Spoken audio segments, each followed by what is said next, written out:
Well, debate. Welcome back to the show, guys. And today I want us to react to this video, this somewhat viral video of Ali on this Jubilee platform debating 20 people, and the topic of slavery comes up, right? So this is what she had to say. The Bible does That condone does not slavery. mean that I slaves agree to with obey- instituting slavery. But Of that's course not what I said. I course said the not. Bible condones slavery. You said no, it doesn't. I brought It the passage doesn't. where Paul says slaves obey your masters. It You said doesn't. I agree with the Bible. He does you not see say in the circular book of logic, Philemon. right? In the book of Philemon, what happens in the book of Philemon? Do you know? I'm asking you to. I gave What you a happens passage. in the book of Philemon? Hold on. You are very good at this. You keep moving the goalposts. Okay. How am I moving the The goalposts? We're claim still you talking about made slavery. was that the I have Bible does not allowed you to go condone around slavery. and around about slavery. I'm not gonna let it go.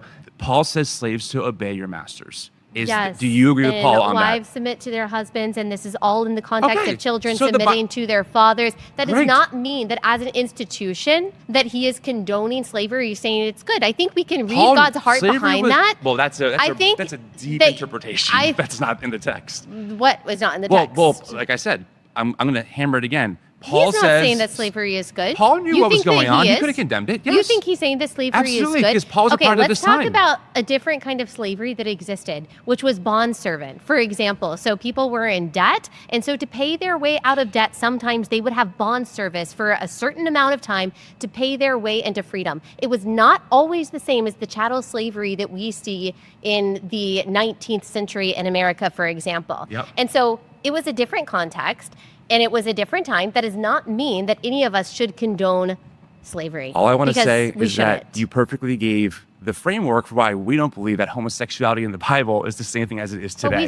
see- Now, first thing I want to say is shout out to Ali. And the reason why I say shout out to Ali is because she did her best to hold her own in an environment that's not really an environment catered to debate ideas. It's when you have 20 people against one person, you're not debating ideas. It's more a test of the person's intelligence and stamina when you have so many people going against you. And besides, even if you are to debate ideas, one thing you have to understand is that sometimes the person debating an idea may not be the best person to do it at the time and may not get it right at the time, but does not mean that the person's idea is necessarily wrong. Now, let me respond to that guy's claim. He said that the Bible condones slavery.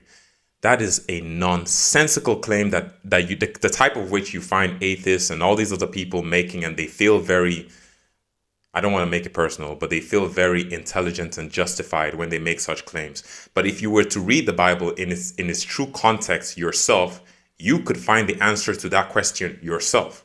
The fact is, Paul told slaves to obey their masters. He never condoned slavery. He told them how to act in spite of what situations they found themselves in, which is why he was not only speaking about slaves, he also spoke about children and talked about fathers, how you should act in spite of whatever situation you're in, because it is ultimately to glorify God. Now, the modern day equivalent of what he was saying would be whatever job you're doing, you may not like your boss, but still treat your boss with respect because you're doing it as unto God and not unto the person. Also, let's take into consideration, like she said, but maybe she didn't say it in a way he understood, slavery has existed since the fall of man. Is it a good thing? No.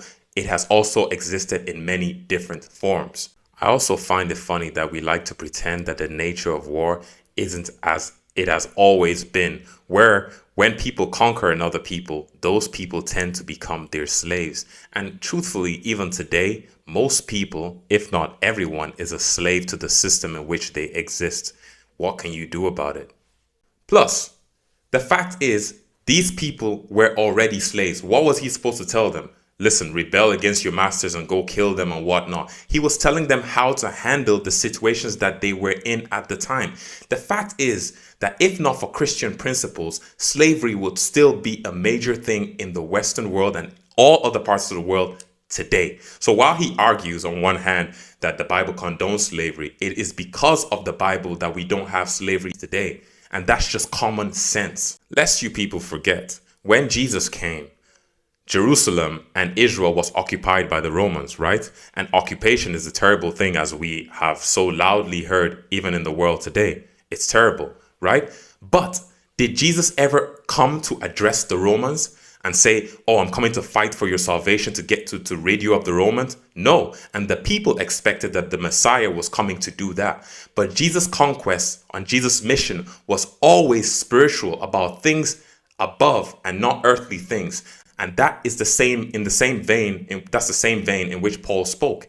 When he says, slaves, obey your masters, he was not saying that slavery is good, but he was saying in whatever situation you find yourself, convenience or inconvenience, good or bad, do whatever it is you can to honor God. And that is that. So when people come at you with, let's presume that you're a Christian. When people come at you with these kind of arguments that, oh, the Bible condones slavery, it is nonsense. And truthfully, they themselves, if they read the Bible in all honesty and willingness to present it honestly, they would know that their arguments are rubbish. But they're not looking for the truth. They're trying to one-up you. And these people no longer impress me. Not that they ever did, but, we used to give attention to certain things like that. All their claims most of the time are so easily dismissible. So, in summary, irrelevant. And as that faulty claim goes out the window, certainly it takes with it that also faulty and useless claim that homosexuality is not what it was back then. Homosexuality has always been and will always be the same thing. It is man on man, woman on woman, unnatural use of the body, an abomination in the sight of God. So please, stop with the lies. But of course, the devil is never going to stop, because people are just a representation of either good or evil. And most times in the world we live in, evil. But Jesus Christ is King. God bless.